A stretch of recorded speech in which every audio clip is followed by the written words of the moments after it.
തണൽ ഇന്ന് പരിചയപ്പെടുത്തുന്നത് തിരുവനന്തപുരം ജില്ലയിൽ വെമ്പായം പഞ്ചായത്തിൽ വേറ്റിനാട് സ്ഥിതി ചെയ്യുന്ന ശാന്തി മന്ദിരത്തിൻ്റെ വിശേഷങ്ങളാണ്.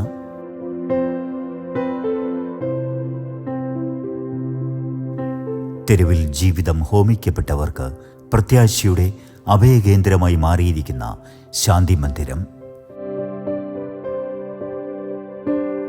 തെരുവോരങ്ങളിലും പുറമ്പോക്ക് ഭൂമികകളിലും മനസ്സിൻ്റെ നൂലിഴകൾ പൊട്ടി ആലംബമില്ലാതെ അലഞ്ഞിരുന്ന സഹോദരങ്ങൾക്ക് അഭയം നൽകിയിരിക്കുന്ന സൈക്കോ സോഷ്യൽ റിഹാബിലിറ്റേഷൻ സെൻ്ററാണ് വേറ്റിനാട് പ്രവർത്തിച്ചു വരുന്ന ശാന്തി മന്ദിരം ചാരിറ്റബിൾ ട്രസ്റ്റ്.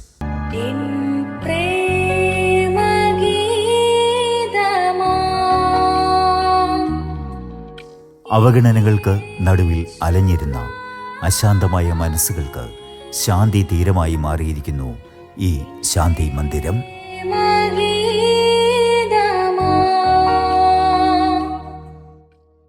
എൻ്റെ പേര് സന്തോഷ് കുമാർ എസ്. ഞാൻ ശാന്തി മന്ദിരത്തിൻ്റെ ഇന്ന് എല്ലാമായി ഒരു പ്രവർത്തനമായി ശാന്തി മന്ദിരത്തിൽ നിൽക്കുന്നു. ഈ സ്ഥാപനം ആരംഭിക്കാൻ കാരണം എൻ്റെ ഫാദറാണ്. കാരണം അച്ഛൻ കേരള പോലീസിലാണ് ജോലി ചെയ്തിരുന്നത്. 85 അച്ഛൻ അന്ന് ക്രൈം ബ്രാഞ്ചിലായിരുന്നു. ജോലി തീർന്നു വരുന്ന സമയത്ത് നമ്മുടെ തിരുവനന്തപുരത്ത് വെള്ളയമ്പലം അച്ഛൻ ജോലി തീർന്ന് വീട്ടിലേക്ക് വരാൻ വേണ്ടി നിൽക്കുന്ന സമയമായിരുന്നു. ആ സമയത്താണ് ഒരു 23 വയസ്സ് പ്രായം വരുന്ന ഒരു ഹിന്ദി സംസാരിക്കുന്ന ഒരു ചേട്ടന്, മാനസിക പ്രശ്നമുള്ളൊരു ചേട്ടൻ, വണ്ടി തട്ടി റോട്ടിൽ കിടക്കുന്നത് കണ്ടിട്ട് ഇദ്ദേഹത്തിൻ്റെ അടുത്ത് പറഞ്ഞു, ഞാൻ നിങ്ങളെ ആശുപത്രി കൊണ്ടുപോകാമെന്ന് പറഞ്ഞു. അപ്പോൾ അദ്ദേഹം പറഞ്ഞു, വേണ്ട സാറേ, ഞാൻ ഭക്ഷണം കഴിച്ചിട്ട് 3 ദിവസമായി, എനിക്ക് എന്തെങ്കിലും ഭക്ഷണം വാങ്ങിച്ച് തന്നാൽ മതിയെന്ന് പറഞ്ഞു. ഉടൻ തന്നെ അടുത്ത തട്ടുകടയിൽ കൊണ്ടുവന്ന് അദ്ദേഹത്തിൻ്റെ ദോശയും കറിയൊക്കെ വാങ്ങിച്ചു കൊടുത്തു. അപ്പോൾ അദ്ദേഹം തന്നെ ആവശ്യപ്പെട്ട് ഒരു ചായയും കൂടെ വാങ്ങിച്ച് തരുമെന്ന് ചോദിച്ചു. അപ്പോൾ പറഞ്ഞു, കുഴപ്പമില്ല, വാങ്ങിച്ച് തരാമെന്ന് പറഞ്ഞു. ചായയും വാങ്ങിച്ചു കൊടുത്തു. അപ്പോഴേ കടക്കാരൻ പറഞ്ഞു, സാറേ, ഇനി ആ ഗ്ലാസ് ഇനി ആരും ഉപയോഗിക്കത്തില്ല. ആ ഗ്ലാസ് കാരണം അറിയാമല്ലോ, മാനസിക പ്രശ്നമുള്ളവരെന്ന് ചോദിച്ചു കഴിഞ്ഞാൽ അവരെപ്പോഴും യൂറിനും മോഷനുമായിട്ടൊക്കെ നടക്കുന്നവരാണ്. അപ്പോൾ അങ്ങനെയുള്ളവർ ഉപയോഗിക്കുന്ന ഗ്ലാസ് വേറെ ആരെയും കണ്ടു കഴിഞ്ഞാൽ ആ ചായക്കടയിൽ കയറാൻ പോലും മടിക്കും. അതുകൊണ്ട് അപ്പോൾ പറഞ്ഞ്, കുഴപ്പമില്ല, ഞാൻ അതിൻ്റെ കാശ് തരാമെന്ന് പറഞ്ഞ് അതെല്ലാം കൊടുത്തിട്ട് നമ്മുടെ തിരുവനന്തപുരത്ത് ഗവൺമെൻറ് ആശുപത്രിയായ ജനറൽ ആശുപത്രി 9ാം വാർഡിൽ അദ്ദേഹത്തെ കൊണ്ടുവന്ന് ആക്കിയിട്ട് അച്ഛൻ വീട്ടിൽ വന്നിട്ട് എപ്പോഴും പറയുമായിരുന്നു. കാരണം ആരും ആശ്രയമില്ലാതെ ഇങ്ങനെ തെരുവിലേക്ക് അലഞ്ഞിരിഞ്ഞ് കിടക്കുന്ന മാനസിക രോഗികളുടെ കാര്യം വളരെ കഷ്ടമാണ്. അപ്പോൾ അവർക്ക് എന്തെങ്കിലും ചെയ്യണം എന്നൊക്കെ എപ്പോഴും പറയുമായിരുന്നു. അച്ഛന് വേണ്ടപ്പെട്ട ഒരാളായിരുന്നു കേരള ഹൈക്കോടതി ജഡ്ജി കെ തങ്കപ്പ സാറ്. അവർ നല്ല അടുപ്പത്തിലാണ്. അങ്ങനെ അച്ഛൻ എപ്പോഴും സാറിൻ്റെ അടുത്ത് ഈ കാര്യം പറയുമായിരുന്നു. അപ്പോൾ സാറ് പറഞ്ഞ്, കാര്യങ്ങളൊക്കെ നല്ലതാണ്, പക്ഷേ നമ്മളെല്ലാം ഗവൺമെൻറ് സർവൻ്റാണ്, പക്ഷേ ഇവരെ കൊണ്ടുവന്ന് നമ്മൾ പാർപ്പിക്കുന്ന രീതി, ഒരു മാനസിക രോഗിയെ എങ്ങനെ പരിപാലിക്കണം, മാനസിക പ്രശ്നമുള്ളവരായിട്ട് നമ്മൾ ഇടപെടാനുള്ള രീതി, ഇതൊന്നും നമുക്കറിയത്തില്ല.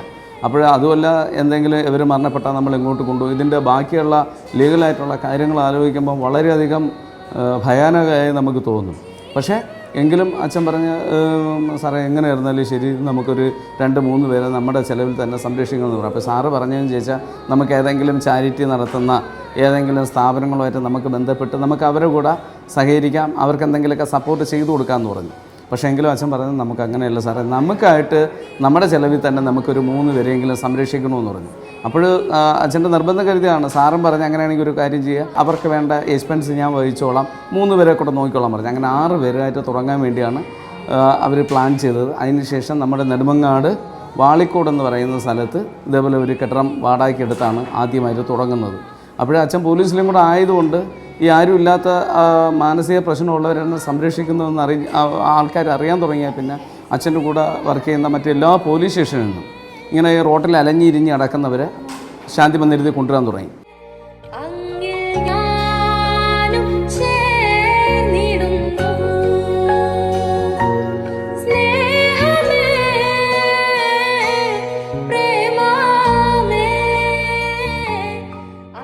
പോലീസ് സേനയിൽ ഉദ്യോഗസ്ഥനായിരുന്ന ശ്രീ സി സോമൻ്റെ വഴിയോര കാഴ്ചകളിൽ വന്നുപെട്ട മാനസിക രോഗിയായ ഒരു യുവാവിൻ്റെ സങ്കടകരമായ കാഴ്ചയിൽ നിന്നാണ് ശ്രീ സി സോമൻ ശാന്തി മന്ദിരത്തിന് അടിസ്ഥാനമിട്ടതും തെരുവിൽ അലഞ്ഞിരുന്ന മനോനില തെറ്റിയവർക്കായി ശാന്തി മന്ദിരമെന്ന അഭയകേന്ദ്രം ഒരുക്കിയതും.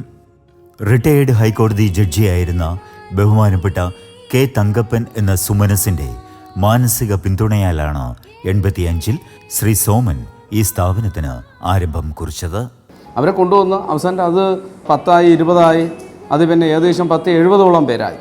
അപ്പോൾ നമ്മളെ കൊണ്ടുപോലും നടത്താൻ പറ്റാത്തൊരവസ്ഥയിലേക്ക് അങ്ങോട്ട് വരാൻ തുടങ്ങി. ആ സമയത്താണ് നമ്മുടെ ഏഷ്യാനെറ്റിൽ TN ഗോപകുമാർ സാറ് ഇതറിഞ്ഞിട്ട് ശാന്തി മന്ദിരത്തിൽ വരികയും ശാന്തി മന്ദിരത്തിൽ വന്ന് കണ്ണാടി എന്ന് പറയുന്ന പ്രോഗ്രാം 2-3 പ്രാവശ്യം സാറ് വന്ന് ചെയ്തിട്ടുണ്ടായിരുന്നു. അതിനുശേഷം ഒത്തിരി പേരറിഞ്ഞ് അതിനുശേഷം നമ്മുടെ അന്നത്തെ DGP ഹോർമിസ് തരൻ സാറ് ഈ കാര്യം അറിയുകയും അച്ഛനെ വിളിച്ച് ഈ കാര്യങ്ങളൊക്കെ ചോദിച്ചിട്ട് സാറ് ശാന്തി മന്ദിരത്തിൽ വന്നു. ശാന്തി മന്ദിരത്തിൽ വന്നു സാറിന് വളരെയധികം സന്തോഷമായി. അപ്പോൾ പോലീസിലുള്ളവരും ഇങ്ങനെയുള്ള ജീവകാരുണ്യ പ്രവർത്തനങ്ങൾ ചെയ്യുന്നു എന്നൊക്കെ സാറ് മനസ്സിലാക്കിയപ്പോൾ സാറ് പറഞ്ഞു നമ്മുടെ പോലീസിൻ്റെ ഭാഗത്തു നിന്ന് നമുക്ക് എന്ത് ചെയ്യാൻ പറ്റുമെന്ന് നമുക്ക് ആലോചിക്കാമെന്ന് പറഞ്ഞ് ഉടൻ തന്നെ സാറ് എന്നെ കുറച്ച് കാശൊക്കെ തന്നിട്ട് സാറ് പറഞ്ഞ് ഇപ്പോൾ ദൈനംദിന കാര്യങ്ങൾ നടന്നു പോട്ടെ, പിന്നെ നമുക്ക് കാര്യങ്ങൾ ആലോചിക്കാമെന്ന് പറഞ്ഞ് അന്ന് നമുക്ക് നമ്മുടെ ഈ സ്ഥാപനത്തിന് വേണ്ടി വാഹനങ്ങളോ മറ്റൊന്നും തന്നെ ഇല്ല. കാരണം അന്ന് തന്നെ സാറ് അന്നത്തെ മുഖ്യമന്ത്രിയായിട്ട് ബന്ധപ്പെടുകയും ശാന്തി മന്ദിരത്തിന് വേണ്ടി നമുക്കൊരു കേരള പോലീസിൽ നിന്ന് ഒരു പോലീസ് ജീപ്പ് സംഭാവനയായി ശാന്തി മന്ദിരത്തിൽ തരികയുണ്ടായി. അതിലാണ് പിന്നെ നമ്മൾ ഈ കല്യാണ മണ്ഡപങ്ങളിൽ നിന്നൊക്കെ നമുക്ക് കിട്ടുന്ന ആഹാരം കളക്ട് ചെയ്യാനും ആശുപത്രിയിൽ ആൾക്കാരെ കൊണ്ടുപോകാനും റോട്ടിൽ കിടക്കുന്ന മാനസിക പ്രശ്നമുള്ളവരെയൊക്കെ കൊണ്ടുവരാനൊക്കെ വേണ്ടി ഈ വണ്ടി നമുക്ക് വളരെയധികം പ്രയോജനപ്പെട്ടു. അതിനുശേഷം നമ്മുടെ ജേക്കബ് പൊന്നു സാറ് വരുന്നു. സാറ് ഒരു പോലീസ് ജീപ്പ് നമുക്ക് തന്നിട്ടുണ്ട്. സാറ് ഇതുപോലെ തന്നെ ശാന്തി മന്ദിരം വന്ന് കാണുകയും ഇവരോടൊപ്പം ഇരുന്ന് ഭക്ഷണം കഴിക്കുകയും ഇവർക്ക് വേണ്ട ഒത്തിരി കാര്യങ്ങൾ സാറും ചെയ്തിട്ടുണ്ട്. അതിനുശേഷം നമ്മുടെ ബാലസുബ്രഹ്മണ്യ സാറ് DGP ആയിരുന്നപ്പോൾ സാറും അതുപോലെ തന്നെ നമുക്ക് ഒരു പോലീസ് ജീപ്പ് കൂടെ തന്നിട്ടുണ്ട്. അതിനുശേഷം സാറും ഇതിൽ നല്ല രീതിയിൽ നമ്മളെ സഹായിക്കുന്നുണ്ടായിരുന്നു. അതിനുശേഷം നമ്മുടെ ശ്രീലേഖ മേഡം ADGP മേഡം ഇതറിയുകയും മേഡവും അമ്മയായിട്ട് ഇടയ്ക്കിടയ്ക്ക് ശാന്തി മന്ദിരത്തിൽ വരും. ശാന്തി മന്ദിരത്തിൽ വന്നിട്ട് SBI ബാങ്കിൽ നിന്ന് നമുക്കൊരു ആംബുലൻസൊക്കെ മേഡത്തിൻ്റെ നേതൃത്വത്തിൽ നമുക്ക് വാങ്ങിത്തരികയൊക്കെ ഉണ്ടായി. അങ്ങനെ അതിനുശേഷം നമുക്ക് പോലീസിൻ്റെ ഭാഗത്തു നിന്ന് ചെയ്തു തരുന്ന കാര്യം ചോദിച്ചാൽ ആരെങ്കിലും മരണപ്പെടുകയാണെങ്കിൽ തന്നെ നമ്മളാരും അവരെ കൊണ്ടുവന്ന് അടക്കം ചെയ്യാനോ മറ്റു കാര്യങ്ങൾ അതിൻ്റെ മറ്റുള്ള കാര്യങ്ങൾക്ക് പോകാറില്ല. കാരണം ഇവരെ എവിടെ നിന്ന് കിട്ടി, എങ്ങനെ കിട്ടി, മറ്റ് ഡീറ്റെയിൽസ് എല്ലാം കൂടെ കളക്ട് ചെയ്തുകൊണ്ട് നമ്മൾ സ്ഥലം പോലീസിനെ അറിയിക്കുകയും അപ്പോൾ പോലീസ് ഇവരെ പറ്റി ഒരു അന്വേഷണം നടത്തുകയും ബന്ധുക്കളില്ല എന്ന് കാണുകയും അത് ഗവൺമെൻറ് ജില്ലയിൽ തന്നെ സംസ്കരിക്കാൻ വേണ്ടി കൊടുക്കുകയും ഇല്ലാത്ത പക്ഷം ബന്ധുക്കളാരെയും വരികയാണെങ്കിൽ അവരുടെ മതാചാര പ്രകാരം സംസ്കരിക്കാൻ വേണ്ടി വിട്ടുകൊടുക്കുന്ന രീതിയാണ് ശാന്തി മന്ദിരത്തിൽ നടന്നുകൊണ്ടിരിക്കുന്നത്. അതിനോടൊപ്പം തന്നെ ഒത്തിരി പേര് ഈ റോട്ടിൽ നിന്ന് പോലീസും മറ്റ് സന്നദ്ധ പ്രവർത്തകരും നാട്ടുകാരും ഒക്കെ കൊണ്ടുവരുന്ന ഒത്തിരി പേരെ നമുക്ക് അസുഖം ഭേദമായി അവരുടെ വീടുകളിൽ നമുക്ക് എത്തിക്കാൻ കഴിഞ്ഞു. അതിലുപരിയായിട്ട് നമ്മുടെ പഞ്ചായത്തിൽ നിന്ന് അവിടുത്തെ ഡോക്ടേഴ്സ് മുടങ്ങാതെ ശാന്തി മന്ദിരത്തിൽ വരികയും ഒരു ക്യാമ്പ് പോലെ സംഘടിപ്പിച്ചുകൊണ്ട് എല്ലാ മാസവും ഇവർക്ക് വേണ്ട എല്ലാ രീതിയിലുള്ള സഹായവും ഞങ്ങളുടെ പഞ്ചായത്തിൻ്റെ ഭാഗത്തുനിന്നും ഞങ്ങളുടെ ഫാമിലി ഹെൽത്ത് സെൻറ്റർ കന്യാളങ്കരയുള്ള ഫാമിലി ഹെൽത്ത് സെൻറ്ററിൽ നിന്നും വേണ്ട സപ്പോർട്ടൊക്കെ ചെയ്യുന്നു. അതുപോലെ തന്നെ മെഡിക്കൽ കോളേജിൽ നിന്നും ജനറൽ ആശുപത്രിയിൽ നിന്നും ഒക്കെ ഞങ്ങളെ സഹായിക്കുന്നു. അതുപോലെ തന്നെ നമ്മുടെ സ്ഥാപനം ദുർബല ജനവിഭാഗങ്ങൾക്ക് സംരക്ഷണം കൊടുക്കുന്ന പദ്ധതിയിൽ ഗവൺമെൻറ് പെടുത്തിക്കൊണ്ട് നമ്മുടെ ജനറൽ ഹോസ്പിറ്റലിലും മറ്റ് ആശുപത്രികളിലും പോലീസിനും ഏറ്റെടുത്തിട്ട് കൊണ്ടുപോകാൻ പറ്റാതെ വരുന്നവരെ ഏൽപ്പിച്ച് അവരെ പാർപ്പിക്കുന്ന ഒരു സൈക്കോ സോഷ്യൽ റീഹാബിലിറ്റേഷൻ സെൻ്ററായിട്ടാണ് നമ്മുടെ ശാന്തി മന്ദിരം ഇപ്പോൾ കടന്നു പോയിക്കൊണ്ടിരിക്കുന്നത്.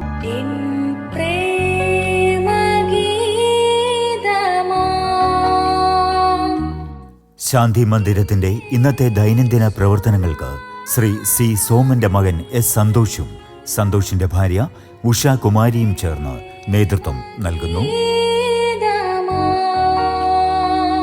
ഇവരിൽ നല്ല കഴിവുള്ളവരുണ്ട്, നല്ല ക്വാളിഫൈഡ് ആയിട്ടുള്ള ഒത്തിരി പേരുണ്ട്. അപ്പോൾ അവർക്കൊക്കെ കാരണം MSc-ക്കാർ, B.Ed.കാർ, ഡോക്ടേഴ്സ് ഒക്കെ ആയിട്ടുള്ളവരുണ്ട്. അപ്പോൾ അത് കൂടാതെ തന്നെ നല്ല കലാകാരന്മാർ ഒരുപാടുണ്ട്. ഹാർട്ട് ബീറ്റ്സ് എന്ന് പറഞ്ഞുകൊണ്ട് ഒരു ഗാനമേള ഒരു ട്രൂപ്പ് ഇവരിലൂടെ തന്നെ, കാരണം ഇതിൽ നല്ല ഇൻസ്ട്രുമെൻറ്റ്സ് വായിക്കുന്നവരുണ്ട്, നല്ല രീതിയിൽ പാട്ട് പാടുന്നവരുണ്ട്. അങ്ങനെ നല്ല രീതിയിൽ ഇവരുടെ ഈ കലയൊക്കെ മനസ്സിലാക്കിക്കൊണ്ട് ഒരു മ്യൂസിക്കൽ തെറാപ്പിയും കൂടെ അതിനോടൊപ്പം അവർക്ക് ചെയ്ത് ഇവരെ ട്രെയിനിങ് ചെയ്യിപ്പിച്ചെടുക്കുകയും ഞങ്ങളിപ്പോൾ ഒരു ഗാനമേള ട്രൂപ്പായിട്ട് തന്നെ ഒരുപാട് സ്ഥലങ്ങളിൽ ഞങ്ങൾ പോകുന്നുണ്ട്. കാരണം അതിൽ നിന്ന് കിട്ടുന്ന ചെറിയ ആ സപ്പോർട്ട് ഞങ്ങൾക്ക് മെഡിസിൻ വാങ്ങാനും ഇവരുടെ ആഹാരത്തിനും വേണ്ട മറ്റ് കാര്യങ്ങൾക്ക് വേണ്ടി ഞങ്ങൾക്ക് ഉപയോഗപ്പെടുത്താൻ ഞങ്ങൾക്ക് സാധിച്ചിട്ടുണ്ട്.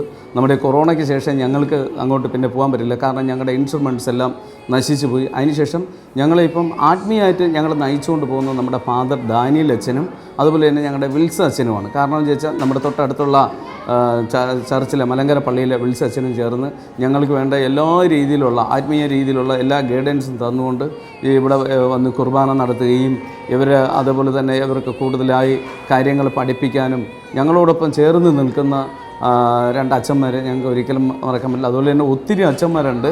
അച്ഛൻ്റെ ഭാഗത്തുനിന്ന് അച്ഛനൊക്കെ ഇവിടെ വരികയും ഇവരെ മുടി വെട്ടുക, ഇവരെ കുളിപ്പിക്കുക, ഇവർക്ക് വേണ്ടി ഒത്തിരി സപ്പോർട്ട് ചെയ്യാൻ വേണ്ടി വിൽസ് അച്ഛനിലും ഡാനിയൽ അച്ഛനിലൂടെയും ഞങ്ങൾക്ക് അത് ചെയ്തു തരുന്നുണ്ട്. ശാന്തി മന്ദിരത്തിലേക്ക് താമസിപ്പിക്കാൻ വേണ്ടി ഈ മാനസിക പ്രശ്നമുള്ള അന്തേവാസികളെന്നുള്ള വാക്ക് പറയാൻ പാടില്ല, അവിടുത്തെ താമസക്കാർ അതേപോലെയുള്ള ആൾക്കാരെയും കൊണ്ടുവരുന്നു. പക്ഷേ ഞങ്ങൾക്ക് ഇപ്പോഴത്തെ നമ്മുടെ ഏറ്റവും വലിയ പ്രശ്നമെന്ന് ചോദിച്ചാൽ അവരെ പാർപ്പിക്കാനുള്ള സൗകര്യമാണ്. കാരണം എന്ന് ചോദിച്ചു കഴിഞ്ഞാൽ ഏറ്റവും വലിയ പ്രശ്നമെന്ന് ചോദിച്ചാൽ ഇവരുടെ സീവേജ് വേസ്റ്റും അതുപോലെയുള്ള മറ്റുള്ള ഇവരുടെ ഈ ക്ലീനിങ് സംവിധാനത്തിനൊക്കെ ഒരുപാട് കാര്യങ്ങൾ വേണ്ടി വരുന്നു. കാരണം അതിന് വളരെയധികം ബുദ്ധിമുട്ടൊന്നും ഞങ്ങൾ സഹിക്കുകയാണ്. അതിലുപരിയായിട്ട് ഇനി കൊണ്ടുവരുന്നവരെ നമുക്ക് പാർപ്പിക്കാൻ വേണ്ട സൗകര്യമാണ് നമുക്ക് വേണ്ടത്. അതിനായി ഞങ്ങൾ അതിൻ്റെ പരിശ്രമങ്ങൾ നടക്കുന്നു. ഞങ്ങളെല്ലാവരും ഒരുമിച്ച് ഞങ്ങൾ പ്രാർത്ഥിക്കുന്നു. ഇപ്പോൾ ഡാനിയൽ അച്ഛൻ ഇതിൻ്റെ നമ്മുടെ ഈ കെട്ടിടത്തിനോട് ചേർന്ന് തന്നെ ഇപ്പോൾ പുതിയൊരു കെട്ടിടത്തിന് ഇപ്പോൾ തുടങ്ങി. ഇപ്പം അതിൻ്റെ പണി ഏകദേശം പൂർത്തിയായിക്കൊണ്ടിരിക്കുന്നു. അവിടെയും നമുക്കിപ്പോൾ കുറച്ച് പേരെ നമുക്ക് പാർപ്പിക്കാൻ പറ്റും. മെഡിക്കൽ കോളേജിലും ജനറൽ ഹോസ്പിറ്റലിലും മെൻ്റൽ ആശുപത്രിയിലും കൊണ്ടാക്കിയ ഒത്തിരി പേരുണ്ട്. ഇനി അവരൊക്കെ തിരിച്ച് വരികയാണെന്നുണ്ടെങ്കിൽ അവരെയൊന്നും ഉൾക്കൊള്ളിക്കാൻ പറ്റാത്ത അവസ്ഥയിലാണ് ഇപ്പോൾ ശാന്തി മന്ദിരത്തിൽ. അത്രമാത്രം ആളുടെ എണ്ണം ഇപ്പോൾ ശാന്തി മന്ദിരത്തിൽ കൂടിപ്പോയി.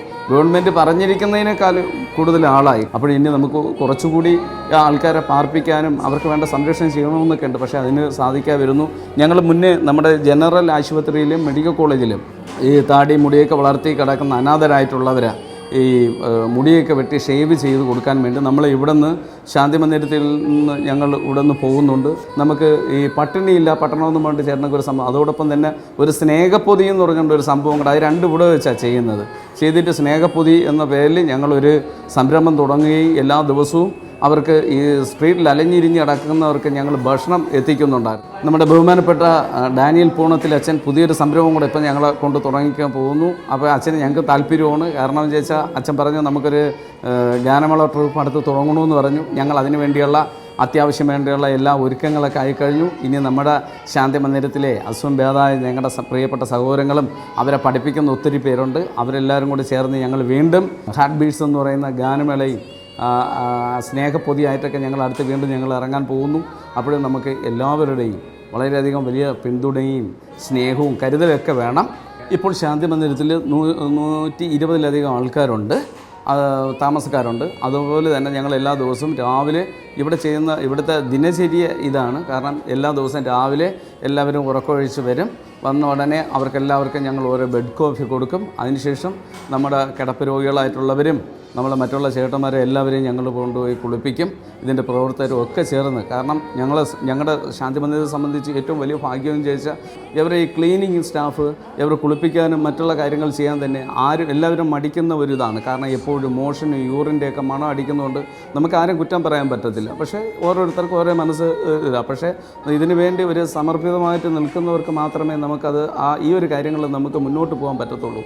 പക്ഷേ ശാന്തി മന്ദിരത്തെ സംബന്ധിച്ച് ഇതിൽ തന്നെ അസുഖം ഭേദമായ ഒരുപാട് പേരുണ്ട്. അപ്പോൾ അവരുടെ കഴിവിനനുസരിച്ചുള്ള ഞങ്ങൾ ഓരോ ജോലികൾ ചെയ്ത് അവർ നമ്മൾ കൂടെ കൂട്ടി. ഇത് റീഹാബിലിറ്റേഷൻ സെൻറ്റർ. കാരണം പകുതി മെഡിസിനും പകുതി നമ്മൾ കൊടുക്കുന്ന നല്ല പരിചരണമാണ്. അപ്പോൾ അവരെല്ലാവരും ഞങ്ങളോടൊപ്പം സഹകരിക്കുന്നുണ്ട്. ഞങ്ങൾ അവരെല്ലാവരും വരും. ഇവർ കിടപ്പ് രോഗികളായിട്ടുള്ളവരെ കുളിപ്പിക്കാനും അവർക്ക് ഭക്ഷണം കൊടുക്കാനും അവരുടെ ഡ്രസ്സ് മാറാനും ഒക്കെ ഞങ്ങളെല്ലാവരും കൂടെ. അത് കഴിഞ്ഞിട്ട് രാവിലെ പോയി എല്ലാവരും കുളിപ്പിച്ച് ഡ്രസ്സെല്ലാം മാറി വരും.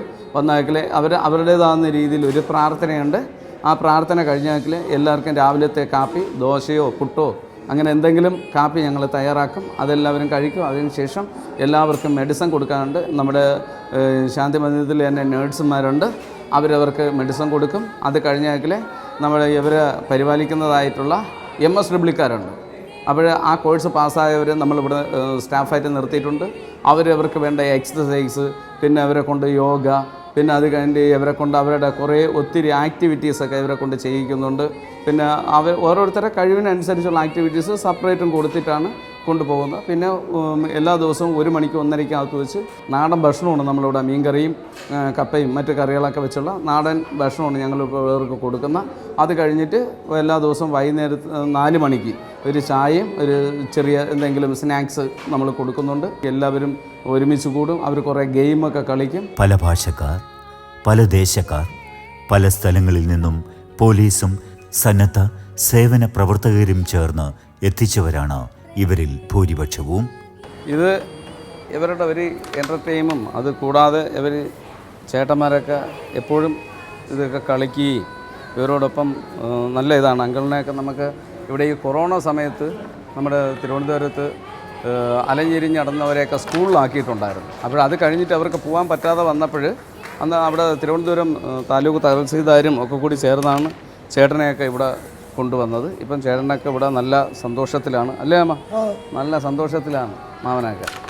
അതുപോലെ തന്നെ ഈ ചേട്ടന പിന്നെ നമ്മുടെ രാജേഷിനെയൊക്കെ നമുക്ക് അങ്ങനെ കിട്ടിയാലും ചെയ്യാം. രാജേഷ് നല്ല ഇപ്പം അഡ്രസ്സൊക്കെ പറയുന്നുണ്ട്. എത്രയും പെട്ടെന്ന് വീട്ടിൽ പോകാൻ വേണ്ടിയുള്ള ശ്രമം രാജേഷിന് വേണ്ടി ഞങ്ങൾ നടത്തിക്കൊണ്ടിരിക്കുന്നു.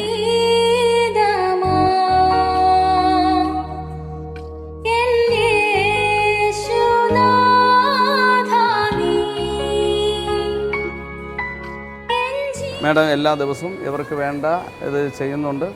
നല്ല രീതിയിൽ നോക്കി മുറകൾ വെച്ച് കെട്ടാനും അതുപോലെ തന്നെ മറ്റു കാര്യങ്ങളൊക്കെ ഇവിടെ എല്ലാ ദിവസവും ചെയ്തു വരുന്നു. അതുകൊണ്ട് നമുക്ക് അറിയാൻ പറ്റും ആർക്കെങ്കിലും എവർക്കെന്ന് ചോദിച്ചാൽ അവരുടെ അവസ്ഥ വെച്ച് ഇവർക്ക് പറയാനൊന്നും അറിഞ്ഞൂടാ. തലചുറ്റലുണ്ടെന്നും ഇവർക്ക് BP-യുടെ ആരംഭമാണെന്നും അല്ലെങ്കിൽ മറ്റ് അസുഖങ്ങളുണ്ടെന്നും. അപ്പോൾ ഇതെല്ലാം മാഡം പോയി എല്ലാ ദിവസവും നോക്കി അവരോടൊപ്പം സഹകരിക്കാൻ വേണ്ടി ബാക്കിയുള്ളവരെല്ലാം അവർ സഹകരിച്ചുകൊണ്ട് പോകുന്നു.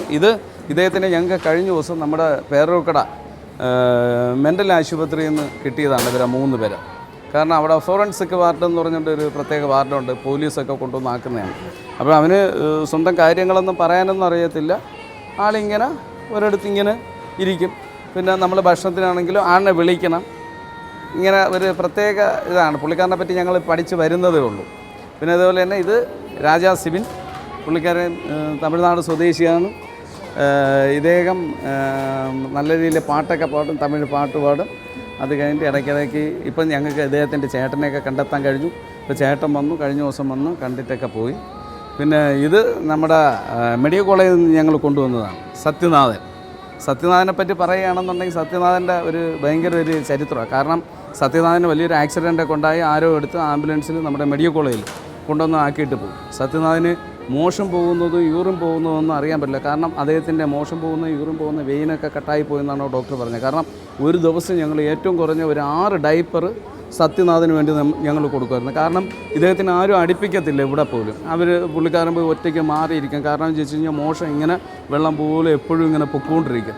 ഒരു വല്ലാത്തൊരവസ്ഥയായിരുന്നു. പക്ഷേ ഇപ്പോൾ ദൈവം സത്യനാഥനെ തൊട്ടു. അതിനുശേഷം സത്യനാഥൻ്റെ ആ ഒരു വിഷയം മാറി. പിന്നെ ഈ ചേട്ടനെയൊക്കെ നമുക്ക് റോട്ടിൽ നിന്ന് കിട്ടിയതാണ്. ഇത് നമ്മുടെ ഗിൽപ്പി ചേട്ടനാണ്. ഗിൽപ്പി ചേട്ടൻ ഞങ്ങളുടെ ശാന്തി മന്ദിരത്തിൻ്റെ ഹാർട്ട് ബീറ്റ്സ് എന്ന ഗാനമേളയുടെ നെടും തൂണാണ്. ഗിൽപ്പി ചേട്ടൻ നല്ലൊരു കലാകാരനാണ്. ഗിൽപ്പി ചേട്ടനെ കൊണ്ടുവന്നത് നമ്മുടെ മരണപ്പെട്ടുപോയ നമ്മുടെ DOSP ആയിരുന്ന നമ്മുടെ ഹരികുമാർ സാറാണ്. 9 വർഷം കൊണ്ട് വീട്ടിൽ വളരെയധികം കഷ്ടപ്പെട്ട് ഒരു റൂമിൽ തന്നെ കഴിഞ്ഞിരുന്ന ആളാണ് ഗിൽപ്പി ചേട്ടൻ. ബിജു അണ്ണ ഇപ്പോഴത്തെ ദോശ ചുടാൻ വേണ്ടി ഫ്രണ്ടിൽ നിന്ന് സഹായിക്കുന്ന കക്കൂസ് കഴുകാൻ സഹായിക്കും. ഇങ്ങനെ ഇടയ്ക്കിടയ്ക്ക് ഇപ്പോൾ ഷാവിങ് ഒക്കെ പഠിച്ച് വരുന്നുണ്ട്. പഠിച്ച് വരുന്ന ആളാണ് ബിജു ചേട്ടൻ. പിന്നെ ഇത് ഇവിടുത്തെ ഒരു കലാകാരനാണ്. നമ്മളെ അണ്ണൻ്റെ പേര് ഉദയകുമാർ എന്നാണ്. അണ്ണൻ നല്ല പാട്ടൊക്കെ പാടും. പിന്നെ കുറേ പേരുടെ അവരുടെ രീതിയിൽ അവർ പാട്ട് അങ്ങനെ ഒത്തിരി കാര്യങ്ങൾ ഒരു മ്യൂസിക്കൽ തെറാപ്പി കൂടെ ചെയ്യുന്നുണ്ട്. പിന്നെ അതിനുശേഷം ഇവർ പ്രാർത്ഥനയെ അവരുടേതാകുന്ന രീതിയിൽ എല്ലാവരും വന്നിരുന്ന് അവർ പ്രാർത്ഥിക്കും. 5 മണിക്ക് അവർ പ്രാർത്ഥന തുടങ്ങും. അതൊരു 7 മണി വരെ അവരെല്ലാവരും പ്രാർത്ഥിക്കും. അത് കഴിഞ്ഞിട്ട് വൈകിട്ടുള്ള ഭക്ഷണം എല്ലാവരും കഴിക്കും. ഈ ഭക്ഷണം കഴിച്ചിട്ട് മെഡിസിൻ കൊടുക്കാനുള്ളവർക്ക് എല്ലാവർക്കും മെഡിസിൻ കൊടുത്ത് അവരെല്ലാവരും പോയി കിടക്കും. ഇതാണ് ഇവിടുത്തെ എല്ലാ ദിവസവും നടക്കുന്നതായിട്ടുള്ള ദിനചര്യകൾ. യൗവനാരംഭത്തിൽ തൻ്റെ പിതാവിൻ്റെ പാത പിന്തുടർന്ന് ജീവകാരുണ്യ സേവന പ്രവർത്തനങ്ങളിൽ ആകൃഷ്ടനായ മകൻ സന്തോഷിൻ്റെയും തൻ്റെ സേവന പ്രവർത്തനങ്ങളിൽ ആകൃഷ്ടയായി സന്തോഷിൻ്റെ ജീവിത സഖിയായി എത്തിയ ഉഷാകുമാരിയും ഇന്ന് 120-ൽ പരം മനോനില തെറ്റിയ സഹോദരങ്ങൾക്ക് മാതാവും പിതാവും സഹോദരനും സഹോദരിയും മകനും മകളും ഒക്കെയായി മാറുന്ന കാഴ്ചകളാണ് ശാന്തി മന്ദിരം നമുക്ക് പകർന്നു നൽകുന്നത്.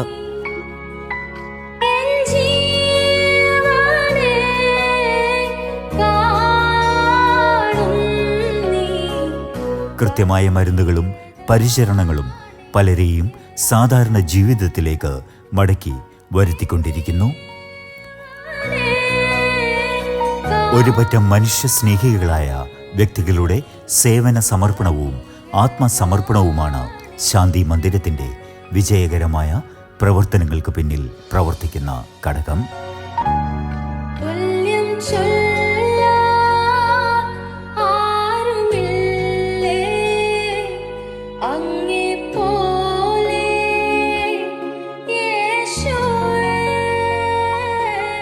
ഇതെൻ്റെ പ്രിയ പത്നി ഉഷ എന്നാണ് പേര്. ഇന്ന് ശാന്തി മന്ദിരത്തിൻ്റെ അമ്മയായിട്ട് ഇന്ന് ഉഷയാണ് ഇവിടുത്തെ കാര്യങ്ങളെല്ലാം ചെയ്യുന്നത്. കാരണം എൻ്റെ ആ അവസ്ഥയും ഞാൻ ചെയ്യുന്ന ഈ കാര്യങ്ങളൊക്കെ കണ്ടിട്ട് എന്നെ കല്യാണം കഴിക്കുമെന്ന് ചോദിച്ചുകൊണ്ട് ഞങ്ങൾ വന്ന ആളാണ്. ദൈവനാമത്തിൽ ഞങ്ങളിന്ന് ഒരുമിച്ച് പോകുന്നു. ഞങ്ങൾക്ക് ദൈവം ദാനമായിട്ട് ഒരു നല്ലൊരു മകളെ തന്നു. അവളുടെ പേര് അന്ന എന്നാണ്.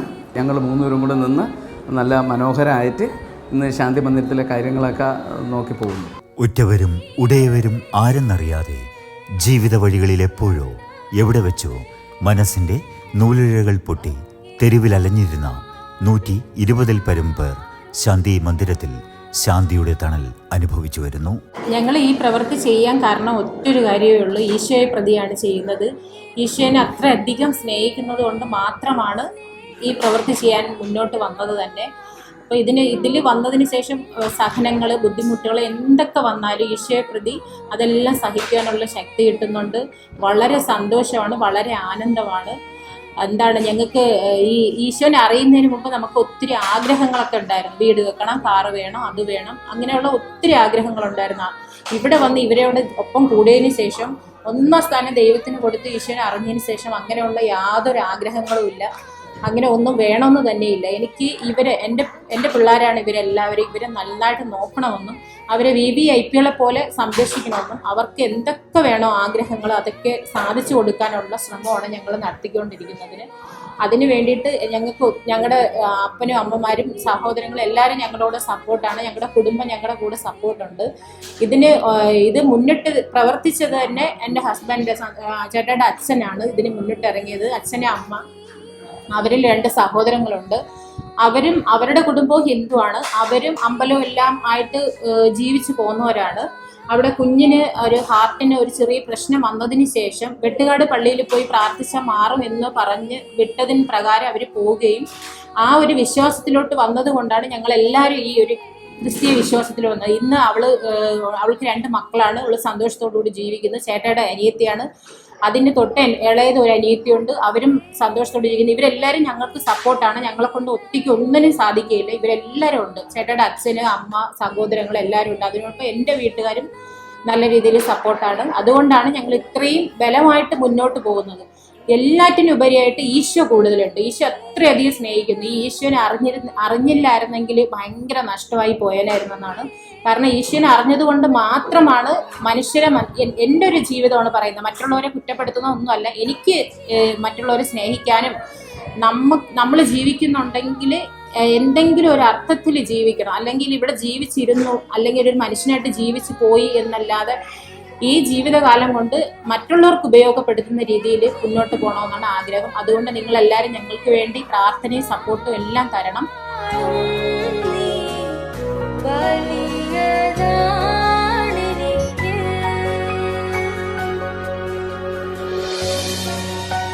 ആരും അനാഥരായി ജനിക്കുന്നില്ല.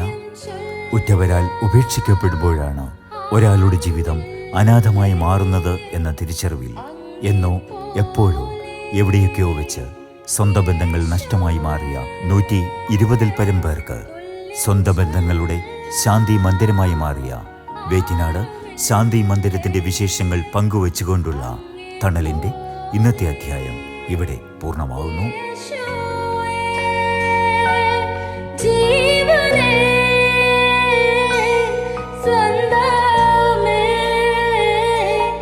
അങ്ങേ